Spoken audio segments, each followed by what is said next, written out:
আপনার ৪ মাস হলো প্রায়। আপনার এই ৪ মাস আর তার আগের ৪ মাসের সময়টার মধ্যে যদি আপনি নিজে কখনো চিন্তা করেন, কোন পর্বটা আপনার ভালো লাগে বা কোনটা খারাপ? খারাপ কোনোটাই না, খারাপটা বলব না। তো ভিন্ন। আগের ছিল আমার নিজস্ব জগৎ। আ আ সারা জীবন ধরে যা, যা করে আসছি সেটার মধ্যেই ছিলাম। নিজস্ব আয়োজন, নিজস্ব চিন্তা। তর্ক-বিতর্ক হয়েছে, সেটা আমার মতো করে আমি ট্যাকল করেছি যে কি আমার উত্তরগুলো দিয়েছি। আমি আমার মতো করে চলে গেছি। সেই একবারে আমার একেবারেই নিজস্ব জগৎ। এটা একেবারে ভিন্ন জগৎ। এটা আমার নিজস্ব জগৎ না। এই জগতে আমি কোনোদিন ছিলাম না, থাকার কোনো আগ্রহ ছিল না। এটার ডান-বাম আমার জানা নেই। অনেকটা হাতড়িয়ে চলার মতো অবস্থা। কাজেই সেই ভিন্ন জগৎ। বাট এটারও একটা চ্যালেঞ্জ আছে। এটা আমাকে তারা আহ্বান জানিয়েছে। ১ম এ একটু সংকোচ করছিলাম যে এটা যাওয়া ঠিক হবে না, যেহেতু আমি জগতের মানুষ নই। কিন্তু তারা আমাকে পারসুয়েড করেছে যে এই পরিস্থিতিতে আপনার আসা দরকার। শেষ পর্যন্ত আমি রাজি হয়েছি যে এইভাবে তোমরা প্রাণ দিয়েছো, তোমরা রক্ত দিয়েছো। কাজে আমার জন্য না হয় একটু চ্যালেঞ্জিং হলোই বা আমি যাই। তো আমি রাজি হলাম, সেভাবে এসছি। কাজে এটা ভিন্ন জগৎ। এই ভিন্ন জগতের মধ্যে এখন চলছি। দেখা যাক কতদূর যেতে পারি। কিন্তু এই জগৎটা যদি শুরু না হতো অগাস্টের ৮ তারিখে আপনার জন্যে, তো তার পেছনের যে ৪ মাস আপনাদের ততদিনে মনে হয় জেলে থাকার কথা ছিল? হয়তো, অথবা আমি তখন প্রস্তুতি নিচ্ছিলাম কোন দেশে যাব যাতে বাংলাদেশে ফিরে যেতে না হয়। আমি এক উপলক্ষে আরেক দেশে ছিলাম। সেখানে বসে প্রস্তুতি নিচ্ছি এখন ফিরে যাওয়া ঠিক হবে কিনা। যাওয়ার সময় দেখেছি উত্তেজনা দেখে গেছি, কারফিউ দেখে গেছি। কারফিউর ভেতর দিয়ে আমাকে যেতে হয়েছে। কাজেই উত্তেজনা ক্রমেই বাড়ছে, সেটা আপনি কারফিউ ভঙ্গ করেছিলেন? আমি কারফিউ ভঙ্গ করে গেলাম, তা না হলে তো যেতে পারতাম না। ভাগ্যিস কেউ ধরে নেই পথে। অত কড়াকড়ি কারফিউ ছিল না। কাজে ওর অবস্থাটা দেখে গেছি এবং এটা ক্রমাগতভাবে দেখছি পত্রপত্রিকায়, সোশ্যাল মিডিয়াতে ভয়ঙ্কর রকম কাজ হচ্ছে। কাজে এটা ক্রমাগতভাবে এটা ফিডিংটা পাচ্ছিলাম। তার মধ্যে এই ঘটনা ঘটলো, একবার অবিশ্বাস্য একটা ঘটনা। কিন্তু তার মধ্যে বুঝি নাই যে এর মধ্যে আমাকে জড়িত হতে হবে, এর মধ্যে একটা ভূমিকা পালন করতে হবে। কাজে এই ৪ মাস এভাবে গেছে আমার। আপনি ৮ই আগস্টে ক্ষমতা গ্রহণের পরে আপনার বিরুদ্ধে বিগত সরকারের যেই আইনগত অভিযোগ ছিল সেগুলি কোর্ট থেকে একের পর এক উঠে যায়। লোকেরা কি এরকম ভাবনার লোকেদের সুযোগ আছে যে আপনার এই পজিশনের ভারে কিংবা প্রভাবে সেখানে এরকম কোনো ঘটনা ঘটেছে? আমি বলবো এটা আমি সরকারে থাকি বা দেশে থাকি না থাকি, এগুলো এমনি চলে যেত। কাজে কোনো ভিত্তি নেই। আমাদের যারা প্রতিনিধিত্ব করছে আমাদের আদালতে, যে আমাদের উকিলরা আছেন, তারা এটা বোঝাতে পারতেন যে এটার কোনো ভিত্তি নেই, এটার কোনো প্রশ্ন নাই, তথ্য নাই, কিছুই নেই। কাজেগুলো খুবই ঠুনকো জিনিস ছিল। এটা আমার অজানার কোনো বিষয় না। এটা হলো যে এটা যেহেতু এটা বিচারের বিষয়, বিচারেই চলে যেত। কাজে আমি থাকলেও যেত, না থাকলেও যেত। ঘটনার চক্রে আমি ছিলাম, ক্ষমতাতে ছিলাম। কিন্তু লোকেরা যে বিচার ব্যবস্থার উপর তৎকালীন এক্সিকিউটিভের রাষ্ট্রের প্রভাবের কথা বলছিল বা বলা বলি আছে এখনো, তাহলে কি আপনি মনে করেন ওনারা ক্ষমতা থাকলেও কোর্ট যে ওইভাবেই ব্যবহার করতো, মানে ন্যাচারাল পদ্ধতিতে? ওরা করে নাই তো, আগের যারা ছিল তারা তো করে নাই বলেই তো আমি আদালতের মধ্যে ঘুরপাক খাচ্ছিলাম।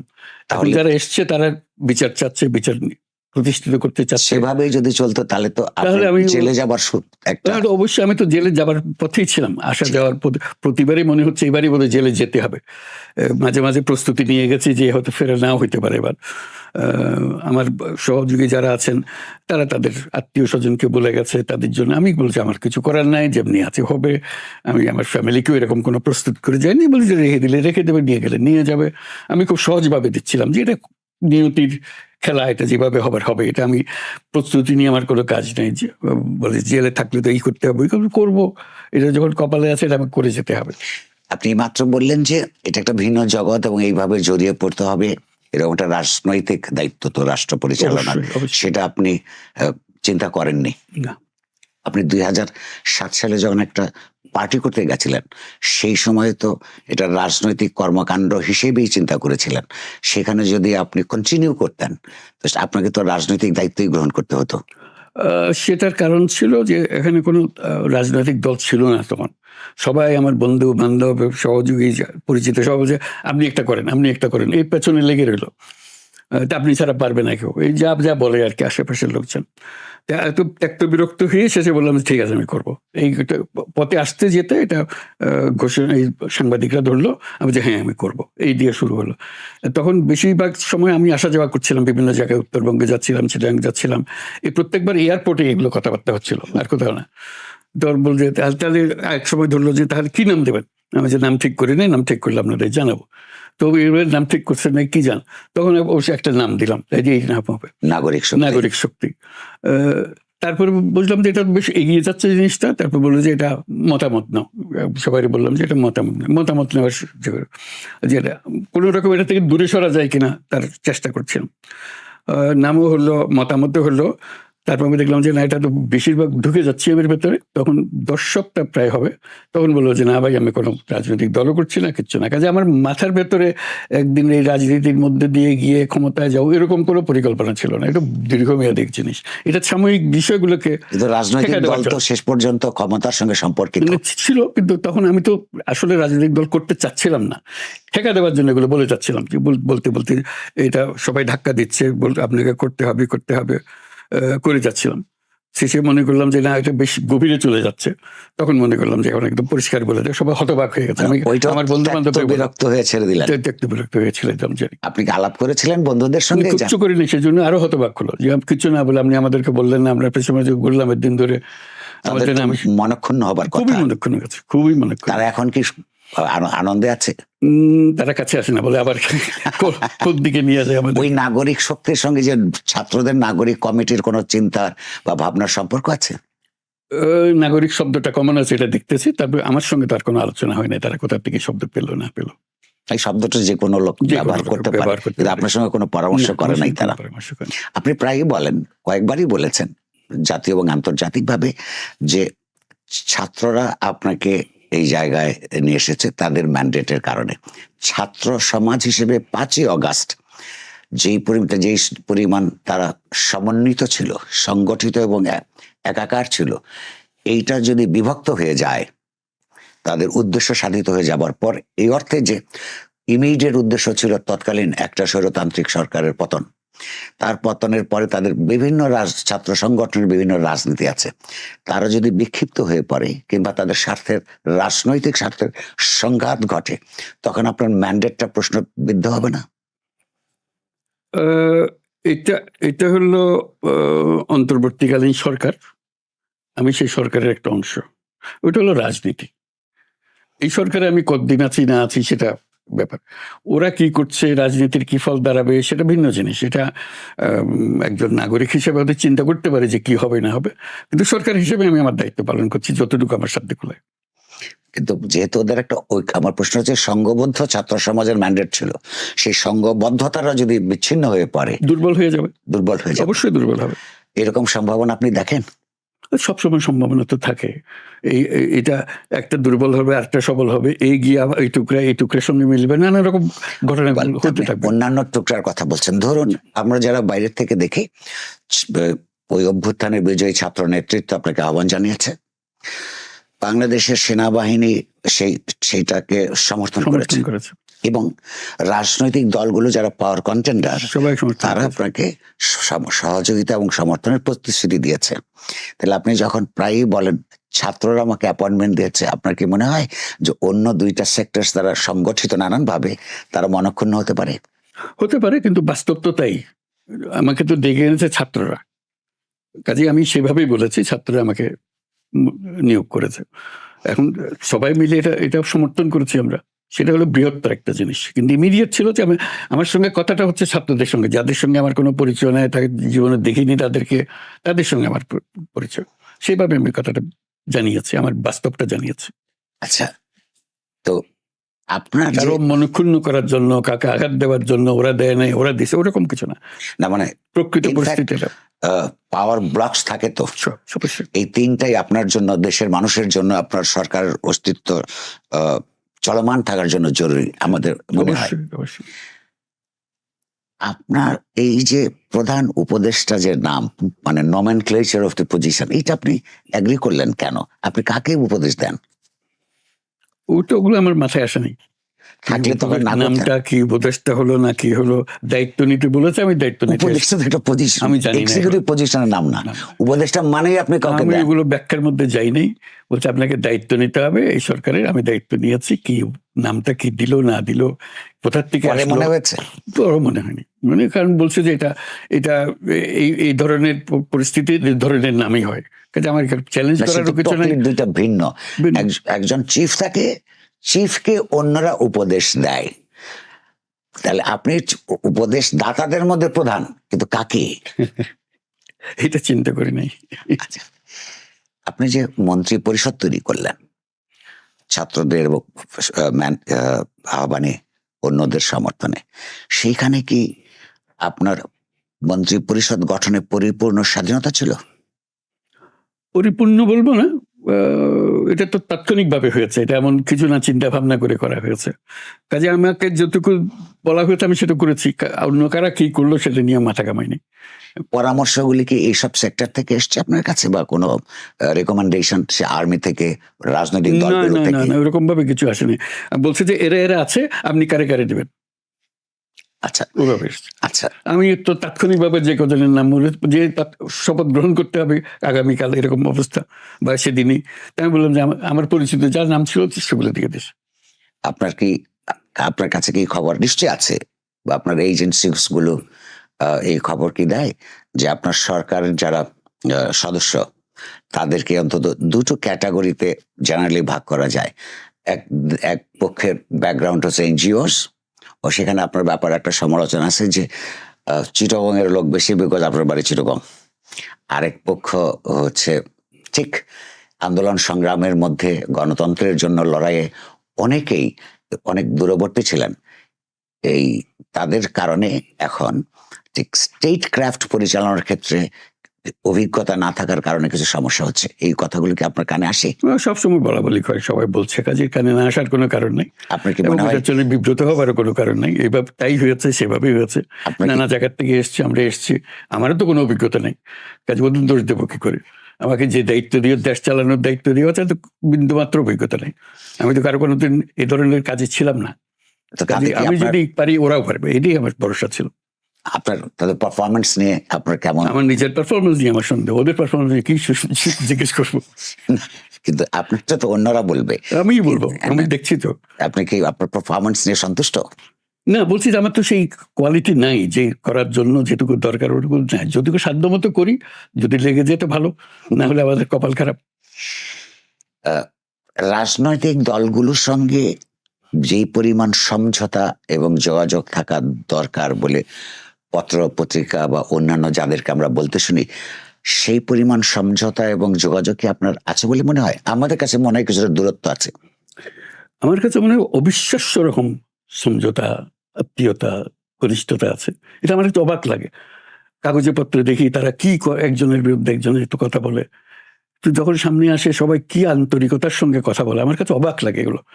মনে বড় সাহস লাগে যখনই কথা বলি, ব্যক্তি হিসেবে যখন রাজনৈতিক দলের কারোর সঙ্গে কথা বলি, অন্যরা কেউ নেই, এক আসে, কিন্তু কি আন্তরিকতার সঙ্গে কথা বলে, কিরকম সমর্থন নিয়ে কথা বলে, আমি অভিভূত হয়ে যাই যে এত সমর্থন থাকা সত্ত্বেও এই দেশ চলছে না কেন।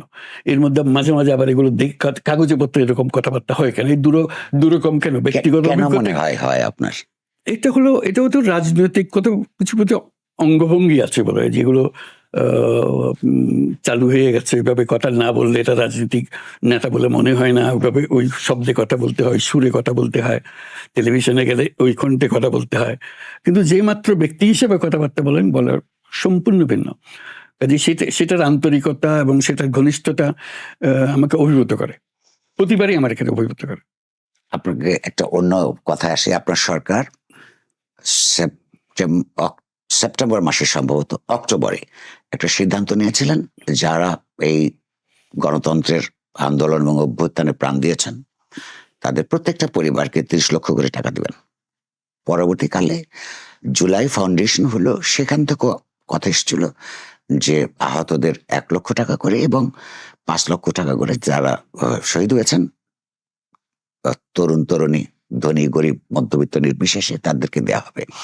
আপনি নিশ্চয়ই অ্যাওয়ার যে সেই প্রতিশ্রুতি পালিত হয় নাই এখনো। এটা কেন? ওই ইতিমধ্যে আপনারা হাজার কোটি টাকা করে বিভিন্ন ব্যাংককে দিয়েছেন রাষ্ট্রীয় এক্সচেকার থেকে, যে লুটপাটের কারণে যে সমস্ত ব্যাংক ক্ষতিগ্রস্ত হয়েছে, কিন্তু যারা এই ব্যবস্থাকে বদলালো তাদেরটা প্রায়োরিটিতে আসলো না কেন? তাদের প্রায়োরিটিতে ছিল বলেই তো কথা ঘোষণা হলো, প্রায়োরিটিতে ছিল, কিন্তু বাস্তবায়ন করা যায়নি।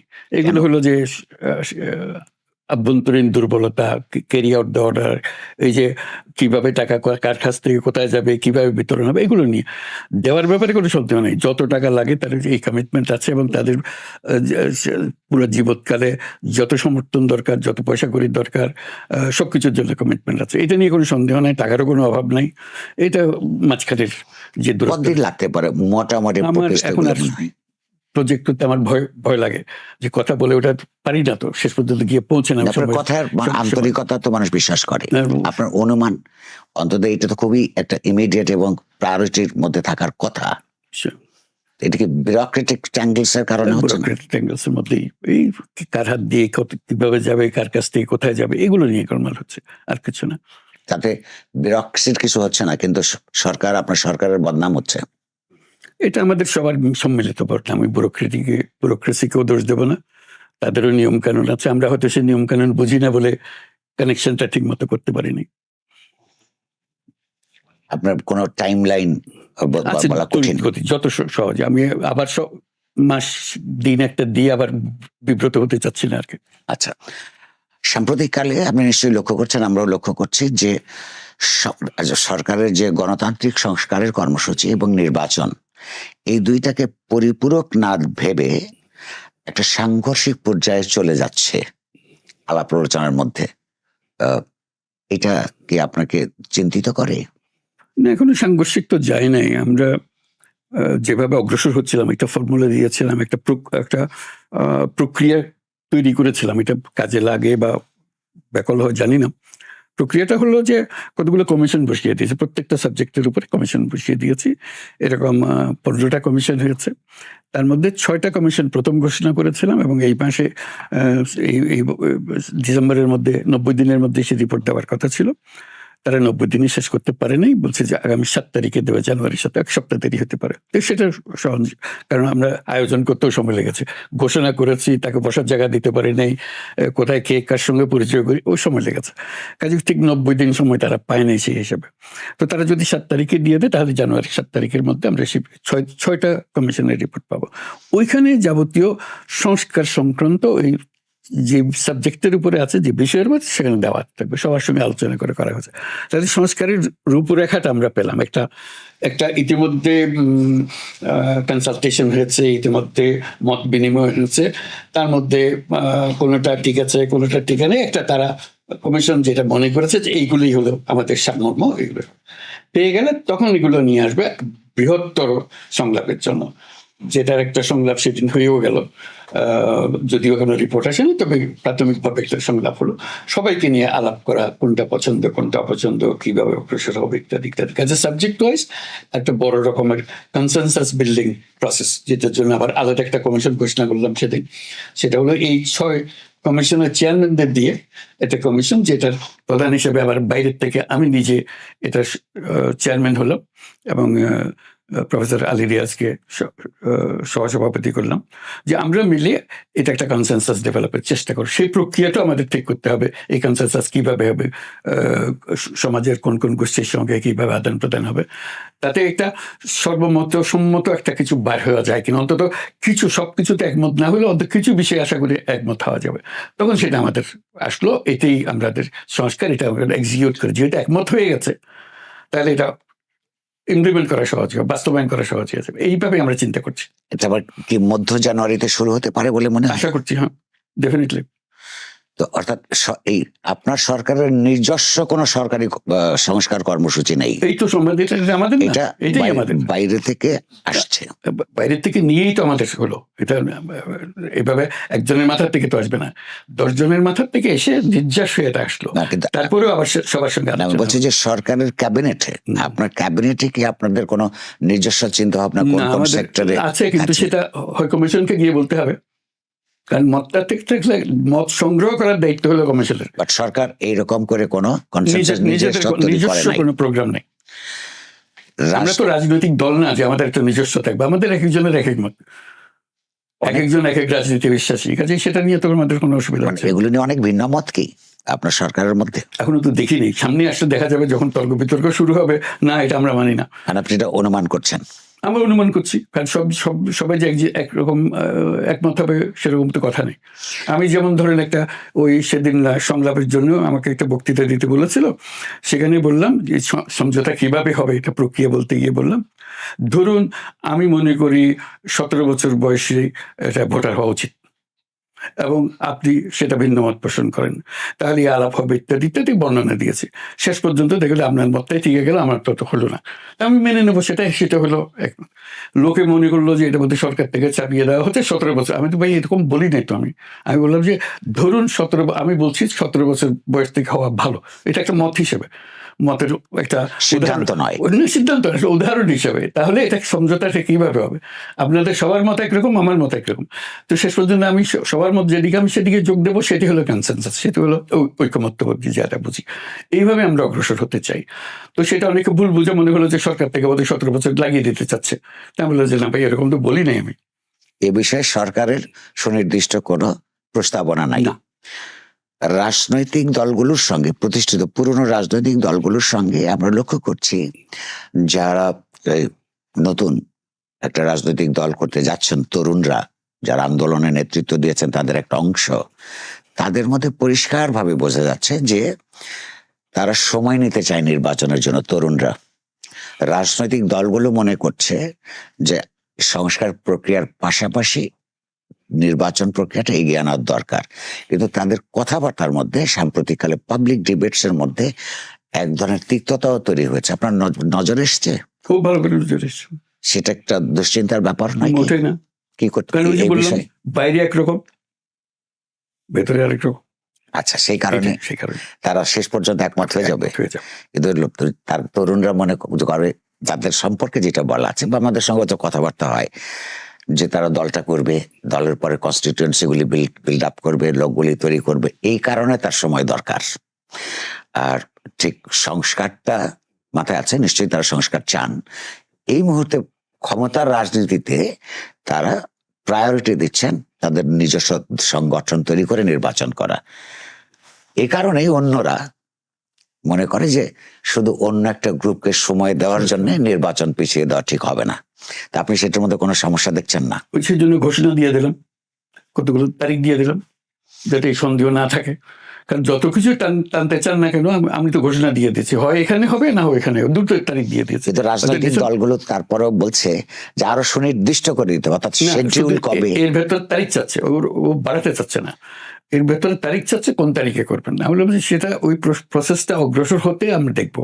এটা তো আমরা কেন বাদ দিয়ে দিলাম, এই বেড়ে আমরা যাচ্ছি না, এইটা হলে এই পর্যন্ত, ওইটা হলে এই পর্যন্ত, এইভাবে আছে।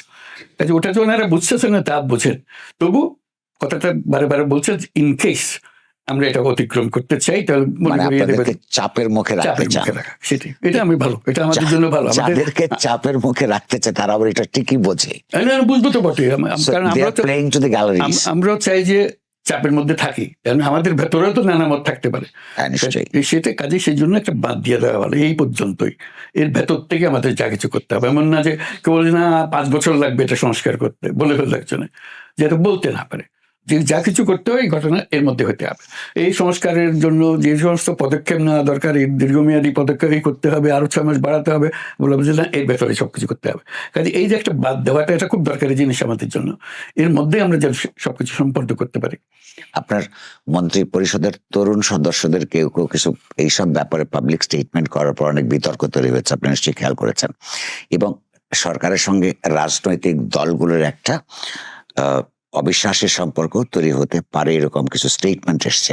আপনি কি আপনার পরিষদ সদস্যদের সঙ্গে এ বিষয়ে কথা বলেছেন? ক্রমাগত আলাপ হয় এবং সেটার জন্য আমাদের একটা প্রক্রিয়াও আছে, যাতে করে সব রাজনৈতিক দলের সঙ্গে আমরা বরাবর নিজস্ব আলাপ করি, ব্যক্তিগতভাবে আলাপ। আর এরকম না যে পরিষদ সদস্যদের পাবলিক স্টেটমেন্টের জন্য যে ভুল বোঝাবুঝি হয়, সেটা নিয়ে নিজেদের মধ্যে একটু ভুল বোঝাবুঝি হয়। ওই সাংবাদিকদের সামনে গিয়ে কি বলে ফেলে, আমাদের তো অভ্যাস নাই, কাজে একটু গোলমাল হয়ে যায় এগুলো। পরে আবার বলে যে আমি ওইভাবে বলি নাই, আমার বলার এইভাবে ছিল, ইত্যাদি ইত্যাদি। তবে ঐক্যমতের কোনো অভাব নেই, আমরা যেগুলো বলছি সেগুলো সম্বন্ধে আমরা একমতেই আছি, এটার মধ্যে কোনো অসুবিধা নেই। আপনার সর্বশেষ বক্তৃতায় দুটো আপনার পোলাইট অ্যাডমিশন ছিল, আইন শৃঙ্খলার বিষয়ে এবং দ্রব্যমূল্যের ব্যাপারে সরকার যে পরিমাণ আশা করেছে সেই পরিমাণ সাফল্য আসে নাই, সেটাও বেশ কয়েকদিন হয়ে গেল। এগুলির জন্য বিশেষভাবে আপনারা নতুন কোনো পদক্ষেপ নিয়েছেন বা চিন্তা করছেন? সবসময় চেষ্টা করি, এটা তো আজকের সমস্যা না, এটা বরাবরেরই সমস্যা আমাদের। যতদিন এই সরকার একটা হলো আইন শৃঙ্খলা, একটা হলো বাজার মূল্য। বাজার মূল্যের জন্য যত রকমের বুদ্ধি আছে সবকিছু আমরা করেছি, আমাদের বুদ্ধিতে যদ্দূর কুলিয়েছে। যেমন কি? যেমন প্রতিদিনের খবর, কোন বাজারে কত টাকা উঠলো, কোন টাকা কমলো, বাজার ভিত্তিক। এমন না যে সারা বাংলাদেশের অমুক বাজারে কত, অমুক বাজারে, তার মধ্যে রকম ফের হয়, কেন রকম ফের হচ্ছে, এটা একসঙ্গে এটাতে পড়ছে ওটাতে বাড়ছে কেন, এক বাজারে পড়ছে এক বাজারে উঠতেছে, তো সেটা দেখা কিভাবে হলে এটাকে নিরসন। সেটা অ্যানালিসিস হিসাবে খুব ভালো, কিন্তু অ্যানালিসিসের যে রেজাল্ট সেইটার জন্য আপনারা অ্যাকশন কি? অ্যাকশনের জন্য হলো যে যেগুলো মাথায় বুদ্ধি আছে সেগুলো প্রয়োগ করা, যেমন ট্রাক দিয়ে দেওয়া, যে ট্রাকে মাল আসুক। ট্রাক হলো যে বিটিএস এর কাছে ট্রাক আছে, ট্রাক নিয়ে আসি, ট্রাক দিয়ে মাল আসতে থাকুক, কোথায় কোথায় বাজারে এগুলো উঠছে, সেখানে কোনো সমস্যা হচ্ছে কিনা, এই যে চাঁদাবাজির বিষয় আছে, চাঁদাবাজিটা কমানো যায় কিনা, ইত্যাদি ইত্যাদি। যা কাগজে আপনারা দেখতেছেন একই জিনিস, আমাদের কাছে তাই উত্তর বাংলায় যেই ফুলকপির দাম 2 টাকা, ঢাকার বাজারে 40 টাকা। বরাবরই পুলিশ থেকে শুরু করে মিডিয়া সবসময় বলেছে যে পথে পথে যে চাঁদাবাজি হয় তাতে খরচটা বেড়ে যায়, এটা আপনার সরকারও জানে। কিন্তু আমরা এই যে নতুন করে একদল চলে যাবার পর আরেক দল চাঁদাবাজদের দেখতে পাচ্ছি, তাদেরকেও গ্রেফতার হয় না এই অপরাধে। তার মানে কি? গ্রেফতার হয়েছে কিনা আমি জানি না, এটা সমাধান হয়নি, কিন্তু গ্রেফতার হচ্ছে না। এই যে ডিটার করার জন্য সরকারি পদক্ষেপ না থাকলে এইটা তো চলবার কোনো কারণ নাই। এগুলো সাধারণত রাজনৈতিক দলের যারা সংগঠিত শক্তি তারাই করে। আপনারা কি রাজনৈতিক দলগুলিকে অসন্তুষ্ট করতে চান না? আইনের ক্ষেত্রে দল অসন্তুষ্ট হয়ে সারা দেশ অসন্তুষ্ট হয়ে যাচ্ছে, রাজনৈতিক দলকে অসন্তুষ্ট করতে আমাদের অসুবিধাটা কি? আমরা এই বিষয়ে এই ধরনের অপরাধের জন্য কোনো গুরুত্বপূর্ণ কাউকে বা তাদেরকে গ্রেফতার হতে দেখি নাই। এইটা আপনি কিভাবে ব্যাখ্যা করবেন? আমরা হয়তো ধরতে পারছি না তাদেরকে এখনো জুত মতো। এটা কি বিশ্বাসযোগ্য হবে? প্রকাশ্য রাস্তার মধ্যে, বাজারের মধ্যে, বাস টার্মিনালে চাঁদাবাজি সবাই দেখতে পাচ্ছে স্যার, সরকার দেখতে পাচ্ছে না কেন? সরকারের চোখ অত পরিষ্কার না আর কি। পত্রপত্রিকার রিপোর্ট গুলোতে আরো বাড়লে কি আরেকটু পরিষ্কার হবে বলে মনে হয়? যত বলা যায় তত ভালো, একটু সতর্ক হবে সবাই। আমার স্ত্রীকে জিজ্ঞাসা করেছিলাম তোমার কোনো প্রশ্ন আছে, আমি বড় স্যারের সঙ্গে কথা বলবো। তিনি বলছেন যে সিন্ডিকেট গুলো আছে, সরকারের জানার কথা তারা কোথায় স্টক করে, সেগুলো রেড করলেই পারে। নাগরিক হিসেবে আমার স্ত্রীর এই প্রশ্নের আপনার কি উত্তর? উত্তর হলো যে সিন্ডিকেটে এই মাল আনা নেওয়া করে। আমরা চেষ্টা করছি যে বাইরে যারা আছে, সিন্ডিকেটের বাইরে, তাদের কি কি সুবিধা দিলে তারা এই ব্যবসাতে আসছে। ব্যবসা যে আমরা দুজনে মিলে ঠিক করলাম যে আমরা মাল আনবো, আমরা বিক্রি করবো। যখন সেটা যদি মাল গুদামে রেখে দেয়, বাজারে বিক্রি না করে, তখন গিয়ে করতে পারেন। আপনার সরকার কি এগুলো খেয়াল করেছে? সবকিছু খেয়াল করার দায়িত্ব, ওই যে তথ্য সংগ্রহ করা, দামের কথা বললাম, স্টকের কথা বললাম, কে কোথায় এলসি খুলতেছে সেই রিপোর্ট আমাদের কাছে আসে, কোন মাল খালাস হচ্ছে, কোন দিন কোথায় স্টক হচ্ছে, এগুলো সংগ্রহ করা এবং তদারকি করা যে মাল কি ওই গুদামে রয়ে গেছে না ছেড়ে দিচ্ছে। সেখানে আপনারা কোনো অসঙ্গতি দেখতে পাচ্ছেন না? আমরা এগুলো করছি বলেই তারা তাড়াতাড়ি এগুলো ছাড়ার চেষ্টা করে, যে এই গুদাম থেকে আরেক গুদামে নিয়ে যায়, হয়তো বাজারে দিচ্ছে না, চালাকির কাজ।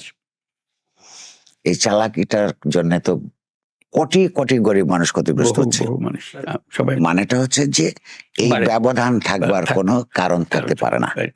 এবং সেইটা প্রধানত সরকারের দেখবার বিষয়। সেটাই, মানুষের অভিযোগ হচ্ছে সরকার এটা দেখছে ইফেক্টিভলি না কেন? দেখছে না। সেটাই। আপনি সেটা ফিল করেন।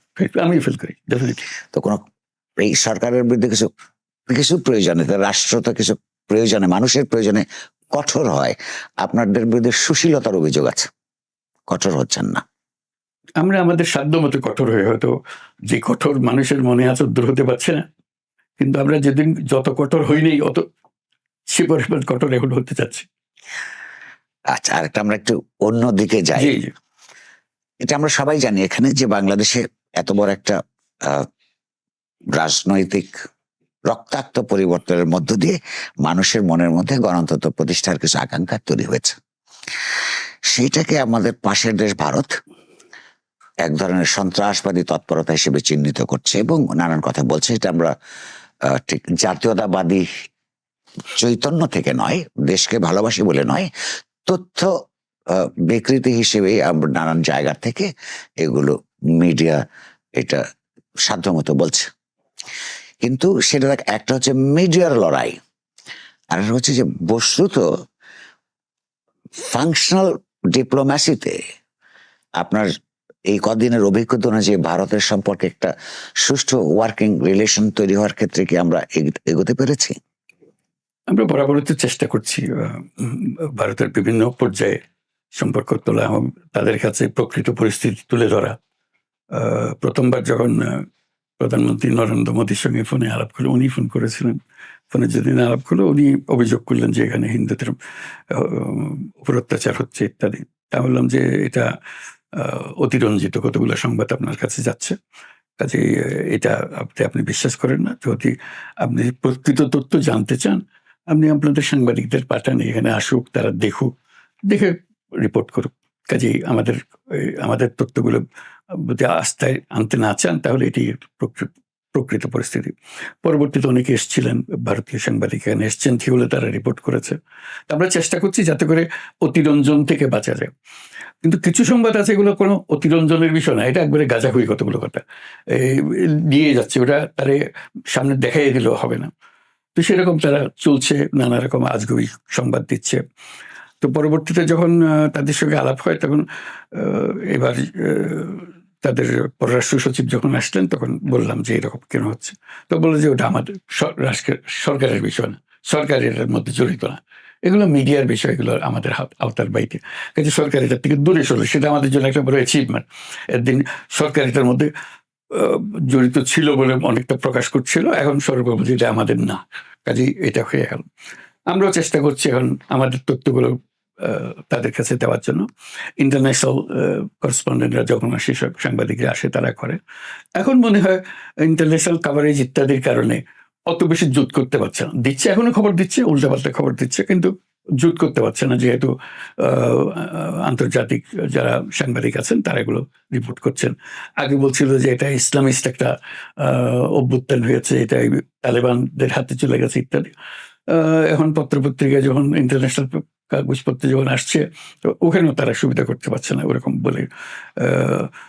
কিছু কাগজে দেখালো এখানে তাদের ক্যাবিনেটের মধ্যে কারা কারা আছে, তাদের যে পরিচিতি দিল, কেউ বিশ্বাস করবে না যে এটা ইসলামিস্টের গোষ্ঠীর একটা অন্যরকম।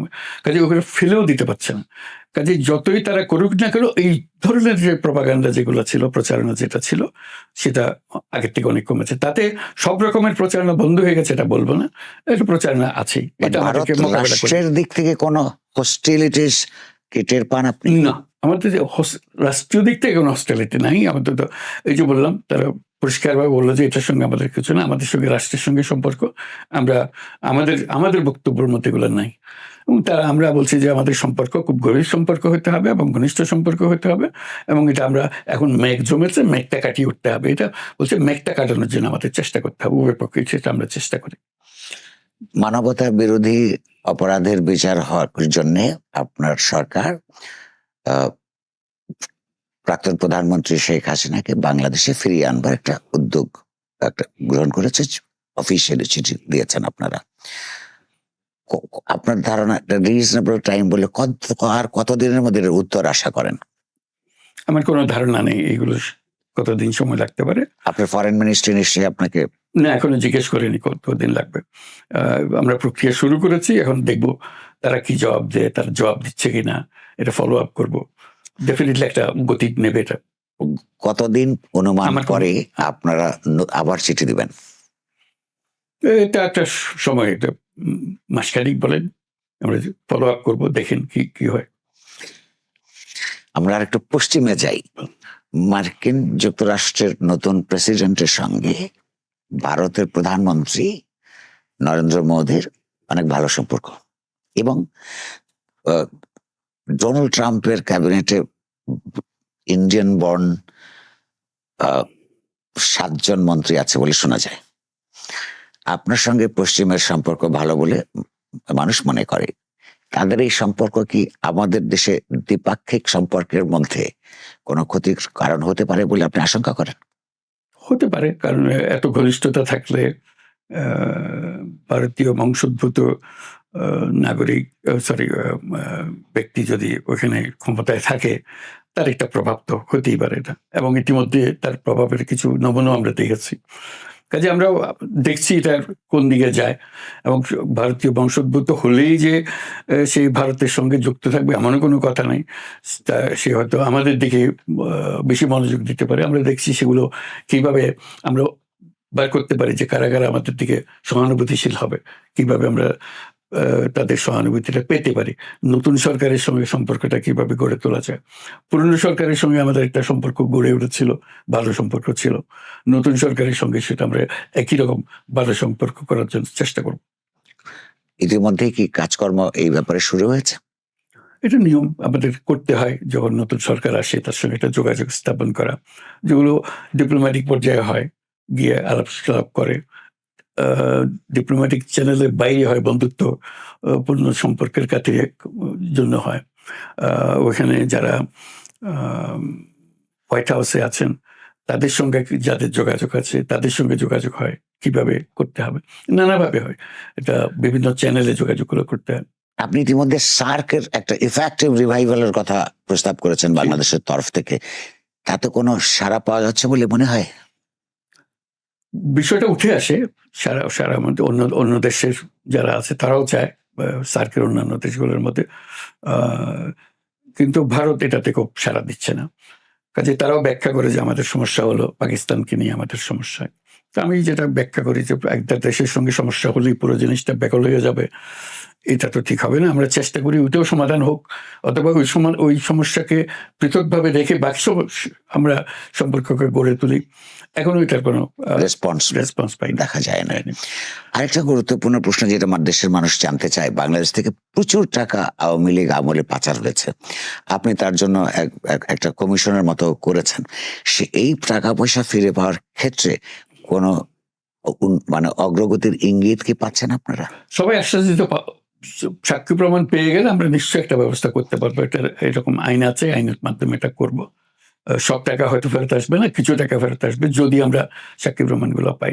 সেই প্রচেষ্টাগুলো হচ্ছে, সাক্ষী প্রমাণের ব্যাপারে কাজকর্ম খুব ডেডিকেটেড একটা কাজ, এটা আলাদা ইউনিট আছে তাদের কাজ হলো এগুলো উদ্ধার করার। এটা প্রথম শুরু থেকে এটা হয়েছে, যেহেতু আমরা জানি যেরকম টাকা গেছে এবং ব্যাংকিং চ্যানেলে গেছে। সুবিধা হলে তো ব্যাংকিং চ্যানেলে গেছে, ব্যাংকিং চ্যানেলে ধরাটা সহজ হবে হয়তো। এগুলো সুটকেস বোর্ডে যেগুলো নিয়ে গেছে সেগুলো মুশকিল আছে সেগুলো ধরা, কিন্তু এগুলো তো চ্যানেলের ব্যাপার। কাজে ওরা অবশ্য যেগুলো যারা এক্সপার্টস আছে যারা এই কাজে করে তারাও বলতে যে হ্যাঁ এটা সম্ভব, কিন্তু সম্ভব বলে কতদিন আমরা বসে থাকবো, এটাই হলো বিষয় আর কি। এটা আইনগত বিষয় আছে, কি সাক্ষী প্রমাণ তারা কি চায়, কিভাবে এটা আইডেন্টিফাই হবে, কার কাছে গেল, আইন ভঙ্গ করে গেল। কিছু কিছু আশা মাঝে মাঝে পাই যে এটা হবে, এখনো চূড়ান্ত কিছু পাইনি।